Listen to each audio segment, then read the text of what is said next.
স্বাগতম। আজ আমরা এমন একটি বই নিয়ে কথা বলবো যা হয়তো আমাদের সবারই এখন পড়া দরকার। বইটির নাম ফাইন্ডিং ফোকাস, লিখেছেন ডক্টর জেলানা মন্টোমেনি। এই বইটা আসলে একটা গাইড, আমাদের সবচেয়ে দামি যে সম্পদ, মানে আমাদের মনোযোগ, সেটাকে কিভাবে আবার নিজের নিয়ন্ত্রণে আনা যায় তা নিয়েই। তো চলুন দেখে নেওয়া যাক বইটির মূল কথাগুলো কি কি। আচ্ছা, একটা প্রশ্ন দিয়ে শুরু করা যাক, যেটা আমরা হয়তো নিজেদেরকে খুব একটা করিই না। আমাদের মনোযোগ কি আসলেই আমাদের নিয়ন্ত্রণে আছে? একবার ভেবে দেখুন তো, এই সহজ প্রশ্নটার উত্তর খোঁজার মধ্যেই কিন্তু লুকিয়ে আছে আজকের পুরো আলোচনাটা। আর এখানেই বইটির সবচেয়ে বড় স্বস্তির জায়গাটা। লেখক বলছেন মনোযোগ হারিয়ে ফেলাটা কিন্তু আমাদের ব্যক্তিগত কোনো ব্যর্থতা না, একদমই না। ব্যাপারটা আসলে কি জানেন, আমাদের হাজার হাজার বছরের পুরনো ব্রেনের সাথে আজকের এই আধুনিক টেকনোলজির একটা সংঘাত হচ্ছে। তার মানে সমস্যাটা আমাদের নয়, সমস্যাটা সিস্টেমের। তো গভীরে যাওয়ার আগে চলুন একটা সত্যি কথা মেনে নিই, আমরা সবাই জেনে হোক বা না জেনে একটা মনোযোগের সংকটের মধ্যে দিয়ে যাচ্ছি। এটা এখন আমাদের জীবনেরই একটা অংশ হয়ে গেছে, তাই না? আমরা এখন এমন একটা পৃথিবীতে বাস করছি যা বলতে গেলে আমাদের মনোযোগটা ছিনতাই করার জন্যই ডিজাইন করা হয়েছে। ভাবুন তো, আমাদের ফোনের প্রত্যেকটা app, notification, social media feed, এগুলোর পেছনের অ্যালগোরিদমগুলো কিন্তু আমাদের মস্তিষ্কের ছোট ছোট দুর্বলতাকে কাজে লাগায়। উদ্দেশ্য একটাই, আমাদেরকে স্ক্রিনের দিকে আটকে রাখা। কিন্তু প্রশ্ন হল, কেন আমরা এত সহজে মনোযোগ হারাই? চলুন এবার একটু কারণগুলো খুঁজে দেখি।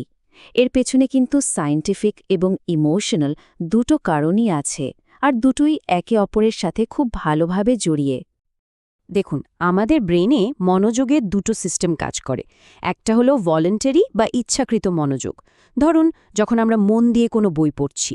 আরেকটা হলো ইনভলেন্টারি বা অটোমেটিক মনোযোগ, হঠাৎ করে ফোনের নোটিফিকেশন বেজে উঠলে যেদিকে চোখ চলে যায় ওটা।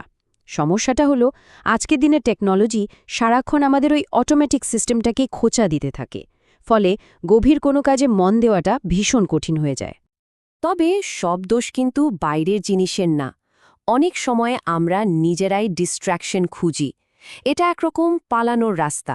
যখন খুব উদ্বেগ হয়, বোর লাগে বা স্ট্রেসে থাকি, তখন ওই কঠিন অনুভূতিগুলো থেকে পালাতে ফোন স্ক্রোল করাটা সবচেয়ে সহজ মনে হয়। এটা আসলে একটা টেম্পোরারি সমাধান, একটা সাময়িক স্বস্তি মাত্র। তো এই যে মনোযোগ সরে যায়, এর পেছনে মূলত দুই ধরনের ট্রিগার কাজ করে। কিছু ট্রিগার আসে ভেতর থেকে, যেমন দুশ্চিন্তা, খিদে পাওয়া বা কোনো কারণে মন খারাপ থাকা। এগুলো হলো ইন্টারনাল ট্রিগার। আর কিছু আসে বাইরে থেকে, ফোনের নোটিফিকেশন, বাইরের আওয়াজ বা ধরুন অগোছালো ডেস্ক। এগুলো এক্সটার্নাল ট্রিগার। আসল কথা হলো, এই ট্রিগারগুলোকে চিনতে পারাটাই কিন্তু সমাধানের দিকে প্রথম ধাপ। বেশ, সমস্যা তো অনেক বোঝা গেল। এখন প্রশ্ন হল, সমাধানটা কি? চলুন এবার ফোকাস ফিরে পাওয়ার কিছু স্ট্র্যাটেজি নিয়ে কথা বলা যাক। এখানেই লেখক একটা খুব প্রচলিত ধারণা ভেঙে দিচ্ছেন। আমরা ভাবি মনোযোগ ধরে রাখতে উইল পাওয়ার বা ইচ্ছা শক্তি লাগে, কিন্তু সত্যিটা হলো আমাদের ইচ্ছা শক্তি একটা ব্যাটারির মতো, সারাদিন ধরে এটা কমতে থাকে। তাই আসল কৌশলটা ইচ্ছাশক্তির উপর জোর দেওয়ার না, বরং এমন একটা পরিবেশ তৈরি করা যেখানে আমাদের উইল পাওয়ারকে বারবার পরীক্ষা দিতেই হবে না। তো কিভাবে এমন একটা পরিবেশ তৈরি করা যায়? বইটাতে ৩টা দারুণ স্টেপের কথা বলা আছে। ১ নম্বর, আমাদের চারপাশের পরিবেশটাকে ডিজাইন করতে হবে। খুব সহজ একটা উদাহরণ দিই।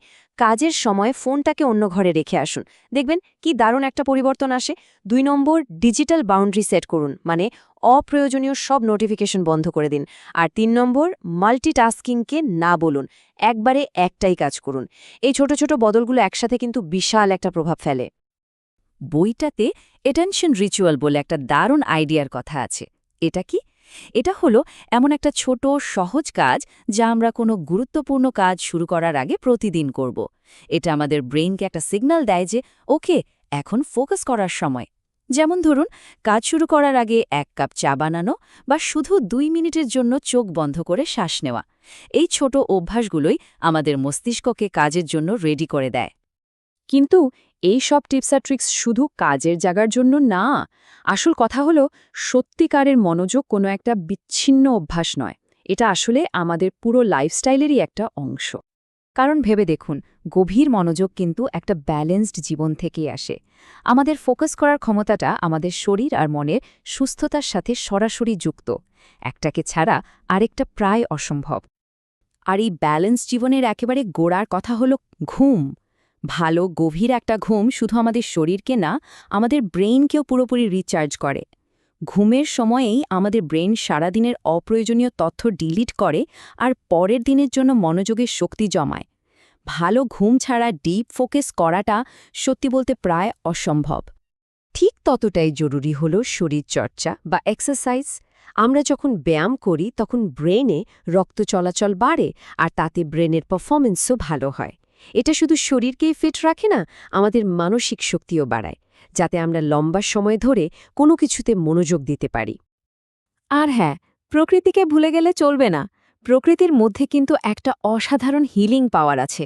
একটু সময় বাইরে প্রকৃতির কাছাকাছি কাটালে মনটা এমনিতেই শান্ত হয়ে আসে, আর আমাদের মনোযোগের ক্ষমতাটাও ন্যাচারালি রিস্টোর হয়। ডিজিটাল দুনিয়ার ক্লান্তি কাটানোর জন্য এর চেয়ে ভালো উপায় আর কি হতে পারে? আর সবকিছু শেষে যেটা আসে সেটা হলো মানসিক শান্তি। আমাদের ভেতরের অস্থিরতাই কিন্তু বাইরের মনোযোগকে সবচেয়ে বেশি নষ্ট করে। তাই স্ট্রেস ম্যানেজ করা আর মনের ভেতর একটা স্থিরতা তৈরি করাটা খুব জরুরি। কারণ শেষ কথা হলো, একটা শান্ত মনই আসলে একটা মনোযোগী মন। তো সব আলোচনার শেষে বইটির সবচেয়ে শক্তিশালী কথাটা দিয়েই শেষ করি। নিজের মনোযোগকে কন্ট্রোল করতে পারা মানে আসলে নিজের জীবনটাকেই কন্ট্রোল করতে পারা। কারণ আমাদের মনোযোগ যেখানে থাকবে, আমাদের জীবনও কিন্তু সেদিকেই এগোবে।